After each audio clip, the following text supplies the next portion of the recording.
everybody, my name is Myra and welcome to my channel. Welcome. Today I am coming to you with kind of a book review. Actually, I am trying to come up with a name to what I should actually call this because it's just, I read a book and I want to talk about it. So here we are. Yesterday I finished listening to Everything by Nicola Yoon. I know, I'm super late to the party, but I don't know, I kept seeing it, but it didn't really call my attention. But then my friend Lewis actually sent it to me on audio for me to listen, and so I was like, you know what, let's give it a shot, and he said it was real good, and so I listened to it. And I have feelings that I need to talk about. So before I begin, I'll just go ahead and say that this might go under the unpopular opinion spectrum of the opinions on BookTube about this book. Not to say that I didn't enjoy it, I really did, but I have stuff I need to talk about. So first I'm just gonna give a quick overview of the book and be very general and non-specific as to not be spoilery to those of you who have not read it. This is the non-spoiler section. This is what I'm trying to say. Okay, so basically this book revolves around this girl. Her name is Maddie, who lives with Skid. So all her life she's lived inside her house and she's never actually gone outside. So anyway, she's lived her entire life like this, and she has come to a place of contentment where she is okay with her situation. So pretty much the only people she has contact with are her mom, her caretaker Carla, and her professors. Some of them. She has really no interaction with anybody else aside from her online friends because she is also a book reviewer online. Hashtag relatable. Anyway, so then one day a new family moves in next door, and they are a family of, you know, parents and a daughter and a son, and the son's name is Ollie, and soon enough she catches his eye and he catches her eye. Anyway, they meet kinda. They go online and they IM all the time. This is just how people IM nowadays. So anyway, that's the gist of it. Knowing it's a contemporary and knowing that it's a romance novel, well, you can already infer what's gonna happen after this. They talk to each other, they realize they kind of like each other, but then there's conflict because she's not supposed to actually have physical contact with him, so there's always that barrier, and so it's just the recurring conflict of what to do and how to make this relationship function, and then her realizing that maybe she wants more. And so anyway, that's the gist of the novel. I can't really say anything else without spoiling anything except for the fact that there's really good parts, and then there's parts that I'm just like about. If you haven't read the book, go read it and then come back and tell me what you think down in the comments, and you know, watch the rest of the video. Okay, so now getting into the more specifics of this book. I'm gonna go into the stuff that I kind of really liked, or you know, actually just have a positive attitude about, and then I'm gonna go into the stuff that I'm just kind of like, why? You know, first the stuff that I really liked. First of all, I actually really enjoyed just the first half of the book. The first half of the book, I was just happy about everything. I was listening to it and I was giddy and I was giggling to myself, and I looked like an idiot as I listened to it, but you know what, I was in a really happy place. It made me happy, and surprisingly, despite all the cliche tropes that this book may have contained, I found myself really enjoying it. However, it did feel like the relationship between Ollie and Maddie was a little insta-lovey, which is something that I don't like.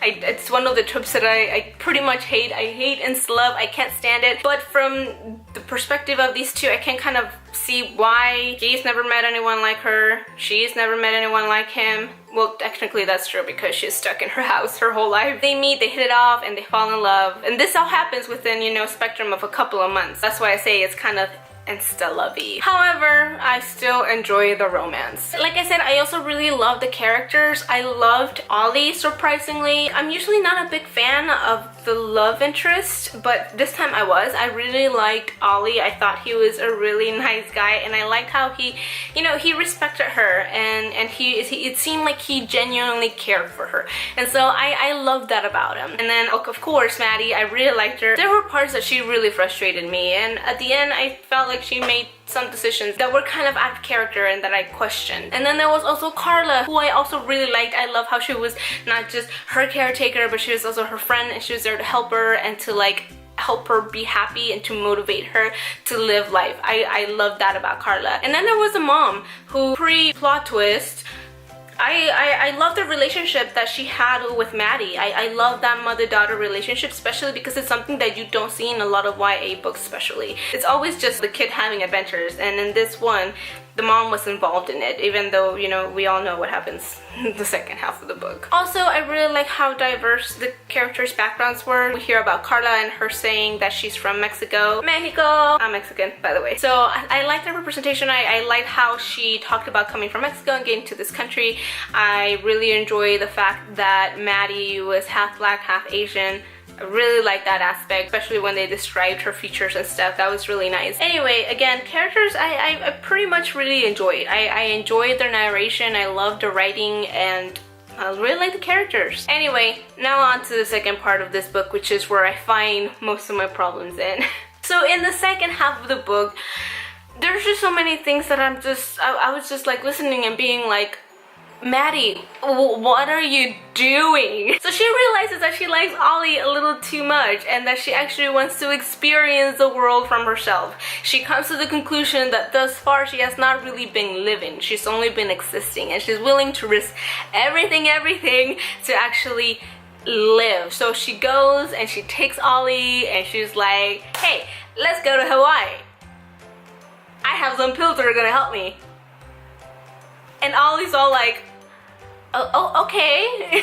And I'm like, how did he believe her so easily? And maybe it's because she's already established herself as a very reliable character, because she thinks things through and she's a planner, which really shows in this trip. Because I'm like, how the heck did you pull this off? How did you manage to qualify for a credit card? And how much credit that they gave you that you were able to travel 2 people to Hawaii and pay for a hotel back then and cover all your expenses with no problem? Like, how much was this credit card? Because I know I have a credit card and I would not be able to afford all those things on my credit card, and I'm 25. That whole situation was just really iffy, because at this point you still believe that she is genuinely sick. Like, you think that at some point a homegirl's gonna drop dead, or she's gonna have a weird allergic reaction to water or something. And I was really concerned about that, because I mean, going into like an island by the beach, everything is so humid. I've never been to Hawaii, so I can't say for sure, but my assumption is that there's a lot of stuff in the air and it's full of tourists, and it's just, you're going into an airport,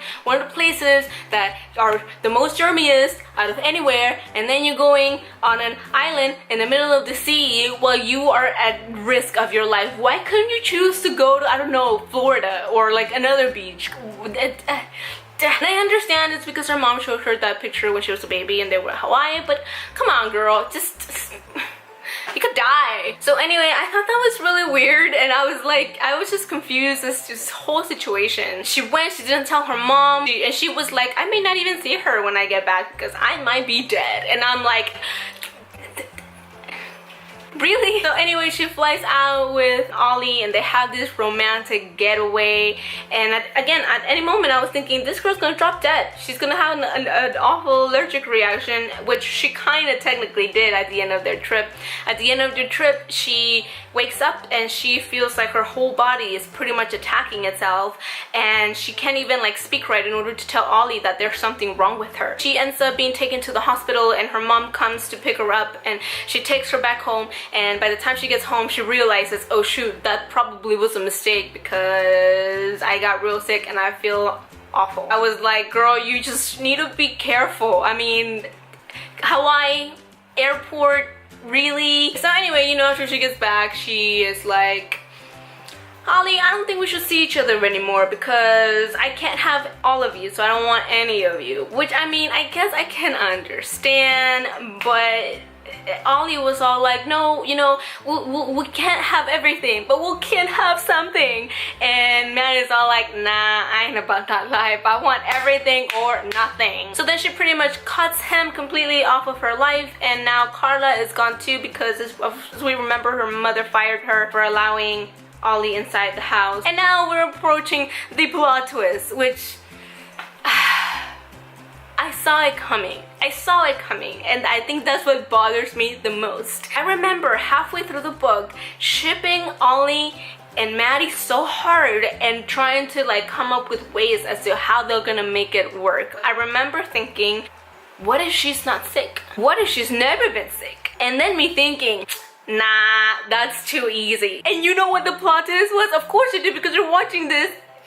She was never sick. Her mother lied to her entire life because she had a mental breakdown from which she never fully recuperated. And I'm like, why? I was listening to the audio and I remember listening to this part and I was just being like, huh, I was right. And it didn't shock me, it didn't come as a surprise. I was like, why? Why did I manage to predict this? Why? I guess it bothered me because I felt copped out of a good ending, and it wasn't because it was a happy ending, because this is the way I see book endings. Happy endings can be good endings, and sad endings can be bad endings, but also sad endings can be good endings, and happy endings can be bad endings. And I don't know, I just felt dissatisfied with this plot twist and so dissatisfied with this ending. The thing is that I felt like there was no obstacle to overcome anymore. It was like, oh man, my life is miserable, and then, oh, never mind, my life is great. And sure, she had to deal with the health problems that she had after being locked inside her house her entire life and her having a very weak immune system.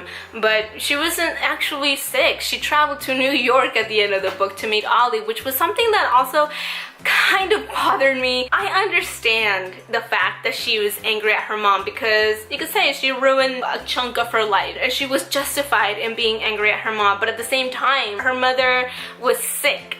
And then she just left her, and I just felt, I felt bad for her because she didn't do it to be a bad person. She did it because she was sick. And then Maddie just was like, deuces, I'm gonna go with my boyfriend to New York. You take care of yourself, lady. And that just made me really sad. And I mean, I understand that she needed time to like process and heal and forgive, but why leave your mother when you know she is, you know, like, sad and depressed probably, and now you left her, which was the whole reason why she did everything, because she didn't want anything bad happening to you, and now you just leave her by herself because both her brother and her father are dead. So that made me personally really sad. Maybe because I also have a really close relationship with my mom, and I don't know if I'd be able to do that. And just the fact that she just, at 18, like, I mean, she technically just met this guy, and she decides to run off to New York to meet him, even though she has no world experience. Like, everything's always been done for her, so how is she going to survive in this big city? And not that I underestimate Maddie, it's just thinking about the logistics of everything. Just also the fact that throughout the story I kept thinking there's something wrong with her mom, because why doesn't she allow her daughter to have friends, and why does she keep her as secluded as she does? And the fact that she didn't have another physician, just her mother. And if there is something I learned in Grey's Anatomy, is that you never treat family members, okay? So I thought that was weird, and it didn't make sense to me that neither Carla nor Maddie actually thought it was weird. So anyway, I thought there were a couple of red flags through the book that I felt like I picked up from the mom, and I just felt it weird that the characters didn't pick up the fact that she wasn't altogether mentally stable. I would have asked, hey mom, why can't I have friends? You know, they can't disinfect themselves. And so that didn't happen until, you know, Oliver came in the picture. Anyway, those are my problems with this book. Again, it might be an unpopular opinion, but you know what? It's okay. This is what booktube is for. Overall, I gave this book a 3 out of 5 stars because I did enjoy it. The ending was just, I don't know, it threw me off. I didn't enjoy it. Anyway, that is it for this rant review. I don't know what to call this, but I just needed to talk about this because it's just in there and it needed to come out. Anyway, you guys, those were just all my thoughts and my feelings and opinions on everything by Nicola Yoon. Will I still recommend this book? Yeah, you know, it's a nice contemporary. I just didn't like it all the way through, but overall I had a positive experience. Anyway, that is it. Thank you so much for watching. If you like this video, please make sure to give it a thumbs up and subscribe if you haven't done so already, and I will see you next time.